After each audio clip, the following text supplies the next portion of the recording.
అమరావతి రాజధానిని వరదల నుంచి రక్షించేందుకు 100 ఏళ్ల ప్రణాళిక ఆధారంగా సమగ్ర వరద నిర్వహణ వ్యూహాలను అమలు చేస్తున్నారు. కృష్ణా నది వరదలు, కొండవీటి వాగు, పాలవాగు ప్రభావం నగరానికి పడకుండా రిజర్వాయర్లు, గ్రావిటీ కెనల్స్, భారీ పంపింగ్ స్టేషన్లతో శాశ్వత వ్యవస్థను అభివృద్ధి చేస్తున్నారు. హైదరాబాద్, బెంగళూరు, చెన్నై వంటి మహానగరాలకు ధీటుగా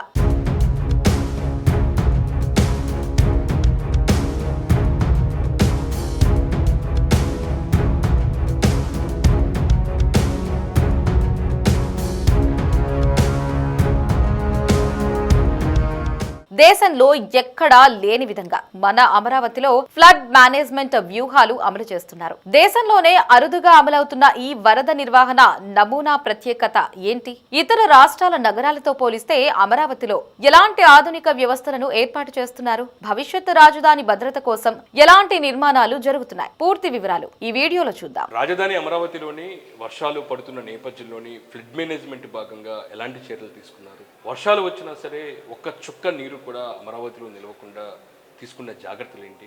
దాంతోపాటు అమరావతి రాజధాని ప్రాంతంలోని కెనాల్స్, దాంతోపాటు రిజర్వాయర్స్కి సంబంధించి కూడా నిర్మాణ పనులు ఎలా జరుగుతున్నాయి? పూర్తి డీటెయిల్ ఇన్ఫర్మేషన్ ఇచ్చేందుకు మనతో పాటు సిఆర్డిఏ కమ్యూనికేషన్ డిపార్ట్మెంట్ నుంచి బాలస్వామి ఉన్నారు. ఆయన నుంచి అమరావతి రాజధాని ప్రాంతంలో ఫ్లడ్ మేనేజ్మెంట్ పరంగా ఎలాంటి ప్లాన్ సిద్ధం చేశారు, పూర్తి డీటెయిల్ ఇన్ఫర్మేషన్ మనం తెలుసుకుందాం. ఈ వరద నివారణ చర్యల్లో భాగంగా ప్రపంచంలోనే వరద నివారణ చర్యల్లో ప్రాముఖ్యత పొందిన నెదర్లాండ్ నుంచి నిపుణులైతే మన అమరావతికి సంబంధించిన ఈ వరద నివారణ చర్యలు ఎలా చేయొచ్చు అనేది అయితే మనకు ప్లాన్ ఇచ్చారు.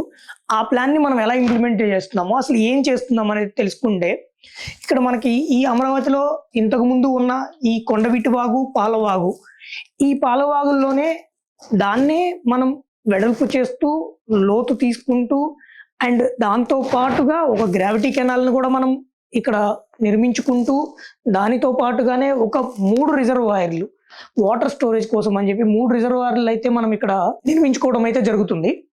అవి ఎలా చేస్తున్నాము ఏంటి అనేది చూసుకుంటే, ఈ కొండవీటి వాగు వచ్చేటప్పటికి మొత్తము 23.7 కిలోమీటర్ల పొడవు అయితే ఉంటుంది. అండ్ పాలవాగు వచ్చేటప్పటికి మొత్తము పొడవు అయితే ఉంటుంది. అండ్ గ్రావిటీ కెనాల్ వచ్చేటప్పటికి 7.8 కిలోమీటర్ల పొడవు అయితే ఉంటుంది. ఈ 3 మొత్తం కలిపి 48 కిలోమీటర్ల పొడవుతో మనమైతే ఈ కెనాల్స్ని నిర్మించుకుంటున్నాం. ఈ కెనాల్స్ మధ్యలోనే ఒకటి శాఖమూరు రిజర్వాయర్ ఉంది, అండ్ నీరుకొండ రిజర్వాయర్ ఉంది, అండ్ పెనుమాక రిజర్వాయర్ ఉంది. ఇవి అసలు ఎంత కెపాసిటీతో ఉన్నాయి, ఎంత నీటిని మనం అందులో ఉంచగలుగుతున్నాము అనేది దాని గురించి తెలుసుకుంటే, శాఖమూరు రిజర్వాయర్ వచ్చేటప్పటికి 50 ఎకరాల విస్తీర్ణంలో 0.03 టీఎంసీల వాటర్ను మనం ఇక్కడ స్టోర్ చేసే కెపాసిటీతో అయితే నిర్మిస్తున్నాము.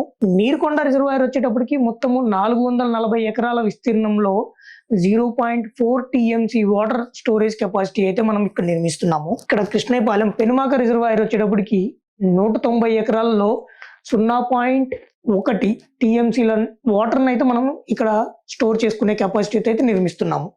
సో ఇది మొత్తంగా వచ్చేటప్పటికి మొత్తం 680 ఎకరాల విస్తీర్ణంలో 0.53 టీఎంసీల వాటర్ని అయితే మనం ఇక్కడ స్టోర్ చేసుకోగలుగుతున్నాము.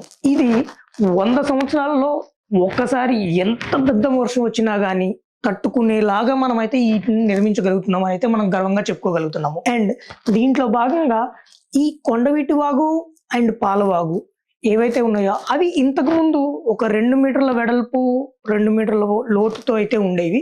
కానీ వీటిని ఇప్పుడు మనము ఈ కొండవీటి వాగు వచ్చేటప్పటికి మనం పైన వెడల్పు వచ్చేటప్పటికి 105 మీటర్ల వెడల్పు, కింద అడుగు భాగంలో వచ్చేటప్పటికి ఇంచుమించుగా 50 మీటర్ల వెడల్పుతో అయితే మనం నిర్మించుకుంటూ 9 మీటర్ల లోతుతో మనం ఈ కొండవీటి వాగునైతే పాలవాగునైతే నిర్మించడం జరుగుతుంది. సో ఇప్పుడు వరకు వస్తున్న ఫ్లడ్ ఏదైతే వరద ఉందో ఆ వరదని మనము ఈ కెనాల్స్, ఈ వాగుల్లోనే మనం స్టోర్ చేసుకున్నా కానీ సరిపోయే అంత పెద్దగా అయితే మనం చేస్తున్నాము. మనకి ఇప్పుడున్న ఈ రిజర్వాయర్లు అనేది ఇంకా భవిష్యత్తు తరాల్లో కూడా ఎటువంటి ఇబ్బంది రాకుండా ఉండడం కోసం అయితే వీటిని మనం చేస్తూ ఉన్నాము. అండ్ మనకి ఇప్పుడు ఆల్రెడీ ఇక్కడ ఏదైతే ఉండవల్లి దగ్గర పంపింగ్ స్టేషన్ ఆల్రెడీ ఒకటి ఉంది. దాంతో పాటుగా ఇంకొక పంపింగ్ స్టేషన్ని కూడా మనం నిర్మించుకునే దాంట్లో అయితే ఉన్నాము. దానికి కూడా పనులు స్టార్ట్ అయి ఉన్నాయి.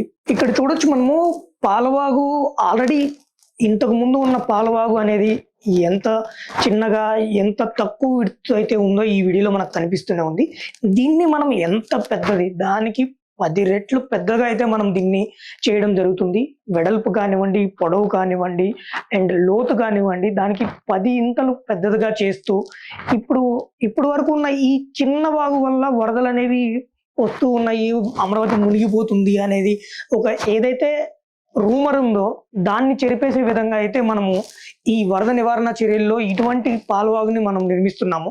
మనకి ఇక్కడ ఎంతవరకు పనులైనవి ఏంటి అనేది కూడా చూస్తే ఈ పాలవాగు మొత్తము ఆల్మోస్ట్ మొత్తం చివరి దశలో ఉంది. 2028 సంవత్సరం కల్లా ఈ పాలవాగు మొత్తం పూర్తి చేయాలని చెప్పేసి అయితే మన ఇంజనీర్స్ చాలా కృషితో పనిచేస్తూ ఉన్నారు. మన మంత్రివర్యులు పొంగనూరు నారాయణ గారు ఈ వరద నివారణ చర్యలు ఎంతవరకు వచ్చినాయి, పనుల పురోగతి ఏంటి అనేది ఎప్పటికప్పుడు పర్యవేక్షిస్తూ దాన్ని త్వరితగతిన పూర్తి చేసి ఆ వాటర్ అనేది ఈ అమరావతిలో ఎక్కడ ఆగకుండా ఉండేలాగా ఎప్పటికప్పుడు ఇంజనీర్స్ కానివ్వండి అండ్ ఏపీసీఆర్డీ కమిషనర్ సార్స్ కానివ్వండి అండ్ మంత్రి గారు కానివ్వండి ఎప్పటికప్పుడు దాని మీద రివ్యూ చేస్తూ ఫీల్డ్కి వెళ్ళి అసలు ఎలా ఉంది, దాని పరిస్థితి ఏంటి, దాని పురోగతి ఎక్కడ ఉంది అనేది చూసుకుంటూ దాన్ని త్వరితగతిన కంప్లీట్ చేయాలని అయితే చాలా కృషి చేస్తూ ఉన్నారు.